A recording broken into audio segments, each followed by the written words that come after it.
Welcome back to the show, everyone. Today we're diving into a pretty intense chapter of American history, the era of black codes. Yeah, those years right after the Civil War, 1865 to 1870, when slavery had just ended, but, things were far from settled in the South.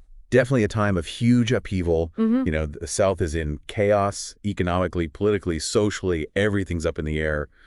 And we're going to explore this era through primary sources. Looking at the actual laws, they passed reports from the time to really understand what was happening. So no sugarcoating, no modern interpretations, just straight up history in its rawest form. Should be a fascinating deep dive. Absolutely. All right, so let's kick things off with Mississippi, one of the first states to pass laws trying to deal with this whole free black people situation in November of 1865. Right. Mississippi's approach was really a microcosm of what was happening across the South.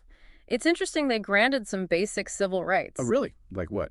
Well, black people could sue, they could own property, could even get married, although only within their race, of course. Sounds almost progressive for the time, but I'm guessing there's a catch. Oh, there's always a catch. One big one is that black people could only rent land in towns or cities.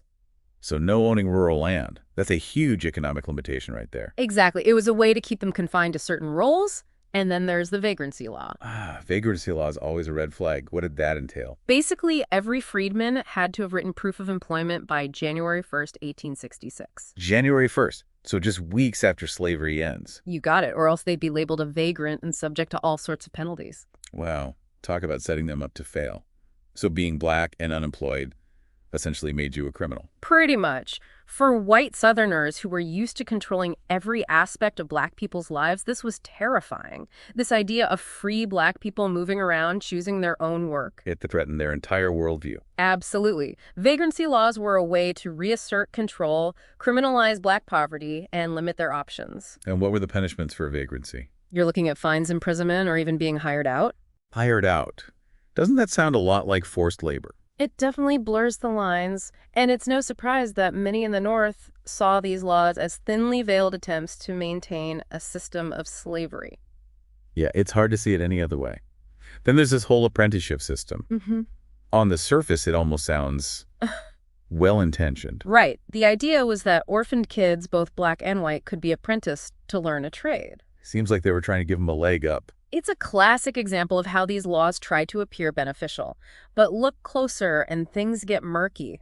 For one thing, former masters were given preference when it came to taking on apprentices. Wait, so the people who just own these kids as property now get to train them? It's pretty messed up, and they were allowed to use corporal punishment. Corporal punishment, as in like beatings. Well, it was supposed to be moderate, but who's defining moderate in this situation? Yeah, that's a chilling thought.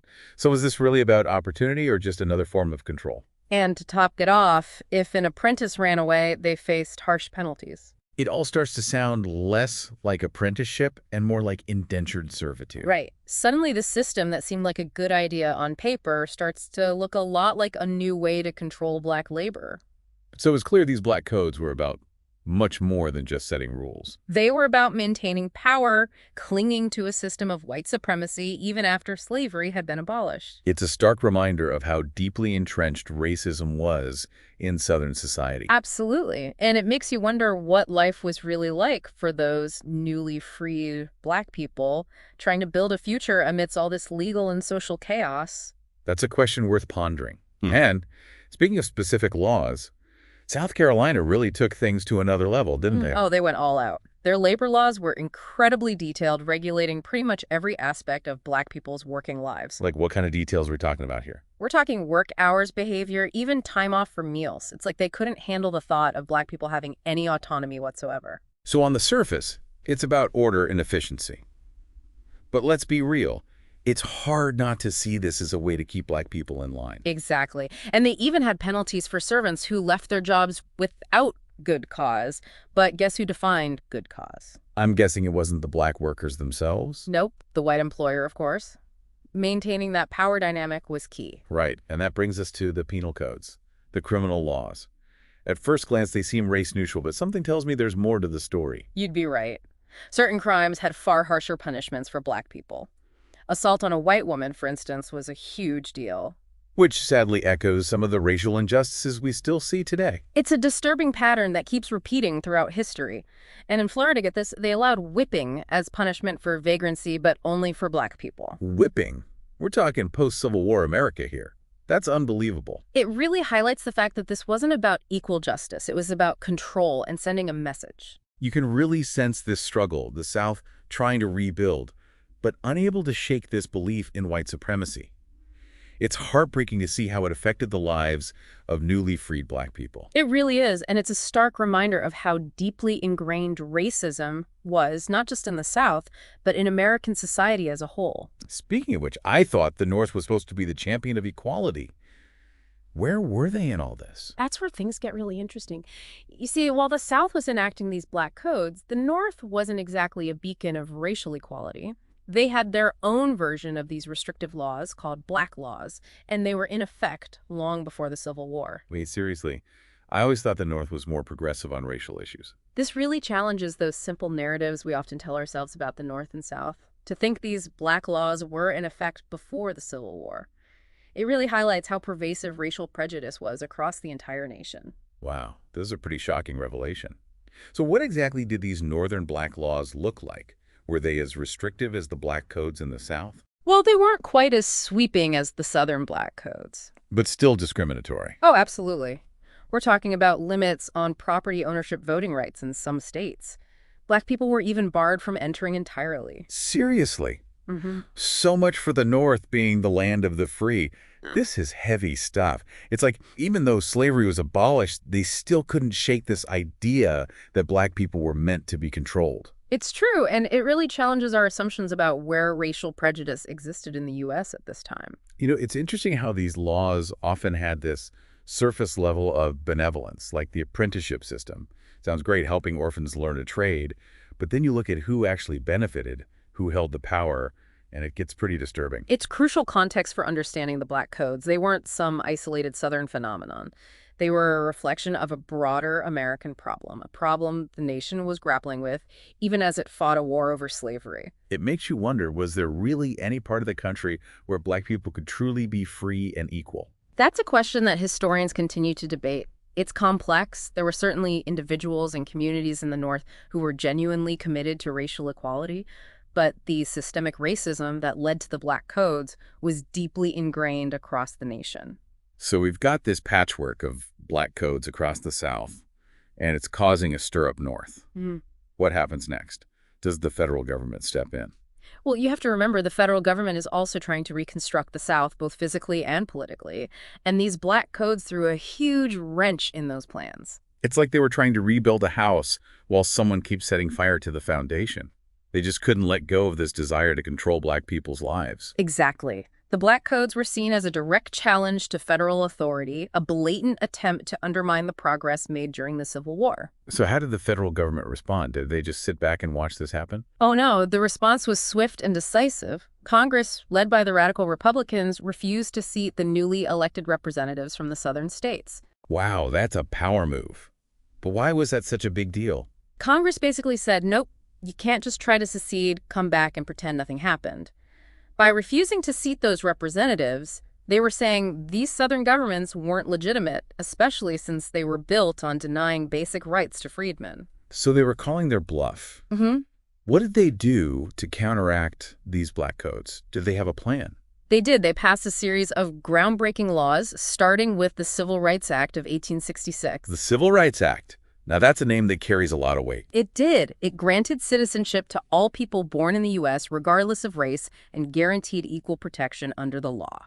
It sounds like they were finally acknowledging the humanity of black people, their right to be treated as equals. It was a watershed moment in American history, but the fight wasn't over.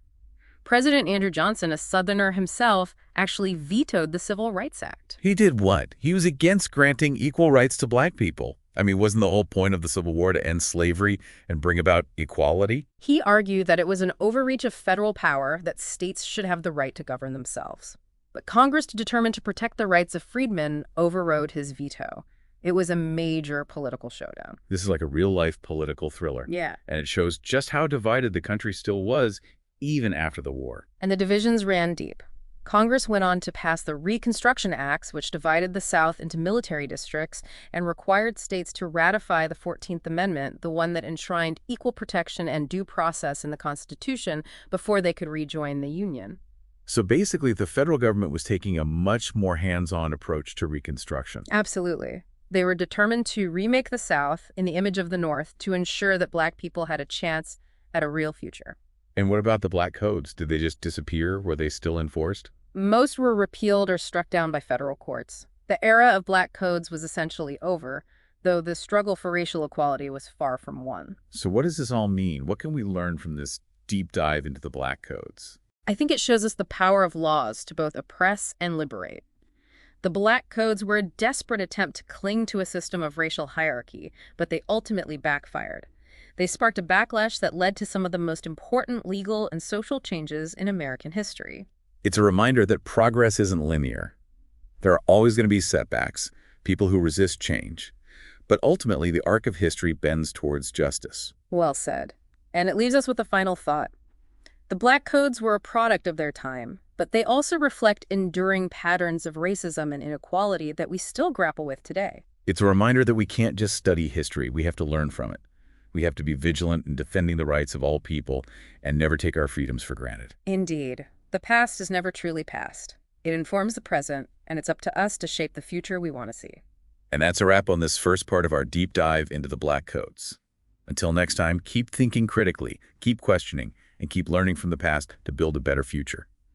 If you find value in our show, please support us at thinkenactlocally.com, link in show notes. It granted citizenship to all people born in the U.S. regardless of race and guaranteed equal protection under the law. It sounds like they were finally acknowledging the humanity of Black people, their right to be treated as equals. It was a watershed moment in American history. But the fight wasn't over. President Andrew Johnson, a Southerner himself, actually vetoed the Civil Rights Act. He did what? He was against granting equal rights to Black people. I mean, wasn't the whole point of the Civil War to end slavery and bring about equality? He argued that it was an overreach of federal power that states should have the right to govern themselves. But Congress, determined to protect the rights of freedmen, overrode his veto. It was a major political showdown. This is like a real-life political thriller, and it shows just how divided the country still was, even after the war. And the divisions ran deep. Congress went on to pass the Reconstruction Acts, which divided the South into military districts and required states to ratify the 14th Amendment, the one that enshrined equal protection and due process in the Constitution before they could rejoin the Union. So basically, the federal government was taking a much more hands-on approach to Reconstruction. Absolutely. They were determined to remake the South in the image of the North to ensure that Black people had a chance at a real future. And what about the Black Codes? Did they just disappear? Were they still enforced? Most were repealed or struck down by federal courts. The era of Black codes was essentially over, though the struggle for racial equality was far from won. So what does this all mean? What can we learn from this deep dive into the Black Codes? I think it shows us the power of laws to both oppress and liberate.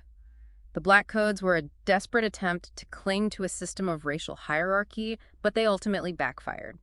They sparked a backlash that led to some of the most important legal and social changes in American history. It's a reminder that progress isn't linear. There are always going to be setbacks, people who resist change. But ultimately, the arc of history bends towards justice. Well said. And it leaves us with a final thought. The Black codes were a product of their time, but they also reflect enduring patterns of racism and inequality that we still grapple with today. It's a reminder that we can't just study history, we have to learn from it. We have to be vigilant in defending the rights of all people and never take our freedoms for granted. Indeed. The past is never truly past. It informs the present, and it's up to us to shape the future we want to see. And that's a wrap on this deep dive into the Black Codes. Until next time, keep thinking critically, keep questioning, and keep learning from the past to build a better future. If you find value in our show, please support us at thinkenactlocally.com, link in show notes. So even though the Black codes were eventually dismantled, it sounds like their effects were felt for generations. Oh, absolutely. They cast a long shadow over the entire Reconstruction era. They might not have been slavery in name, but they were designed to keep Black people in a subordinate position. It's like they just couldn't let go of that power dynamic. Exactly. Think about the restrictions on land ownership. Preventing Black people from acquiring land meant they had fewer economic opportunities, and it made it harder for them to build independent lives. Right. And then the vagrancy laws basically criminalize poverty. It's like they were saying, if you're black and don't have a job, you're automatically a criminal. Exactly. And the way these laws were enforced often reflected the racial biases of the time. Black people were disproportionately arrested and convicted even for really minor offenses. It's just so disturbing how these patterns of discrimination keep popping up throughout history. It really is. And unfortunately, the Black Codes set a precedent for the Jim Crow laws that would emerge later, further solidifying racial segregation and inequality in the South. So even though the black codes were gone, the fight for true equality wasn't over. Not even close. Not by a long shot. Black communities faced immense challenges during Reconstruction and beyond. You're talking violence, intimidation, disenfranchisement. But despite all of this, they persevered. It's really inspiring to think about their resilience in the face of such adversity. Absolutely. They built schools, established businesses, and fought tirelessly for their civil rights. Their struggle really laid the groundwork for the civil rights movement of the 20th century. That's an important point. Yeah. The fight for racial justice is a continuous one that continues to this day. Absolutely. The Black Codes remind us that progress isn't always straightforward. There are setbacks, there's resistance, but ultimately the fight for equality has to continue. So what can we learn from all of this? What does this deep dive into the black codes tell us about America then and now? Well, the Black Codes offer a glimpse into a really pivotal moment in American history.